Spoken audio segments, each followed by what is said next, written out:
பொன்முடி மீதான செம்மண் குவாரி முறைகேடு வழக்கில் கூடுதல் விசாரணை அறிக்கையை தாக்கல் செய்வதற்கு காவல்துறை அவகாசம் கேட்டதை அடுத்து விழுப்புரம் முதன்மை அமர்வு நீதிமன்றம் ஏப்ரல் 3ஆம் தேதிக்கு இந்த வழக்கை விசாரணையை ஒத்திவைத்து கூடுதல் விசாரணை அறிக்கை தாக்கல் செய்வதற்கான கால அவகாசம் அளித்திருக்கிறது.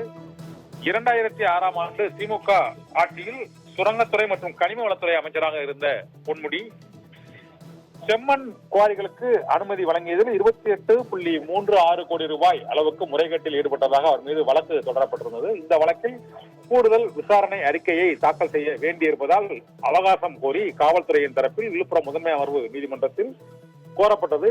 இதை ஏற்றுக்கொண்ட விழுப்புரம் மாவட்ட முதன்மை அமர்வு நீதிமன்ற நீதிபதி மணிமொழி ஏப்ரல் 3ஆம் தேதிக்கு இந்த வழக்கு விசாரணையை ஒத்திவைத்திருக்கிறார். தற்போது வனத்துறை அமைச்சராக இருக்கக்கூடிய பொன்முடி 2006ஆம் ஆண்டு அவர் செம்மண் குவாரி முறைகேடு ஈடுபட்டதாக 2012ஆம் ஆண்டு அதிமுக ஆட்சியில் லஞ்ச ஒழிப்புத்துறை சார்பாக இந்த வழக்கு பதிவு செய்யப்பட்டு விசாரணை நடைபெற்று வருகிறது.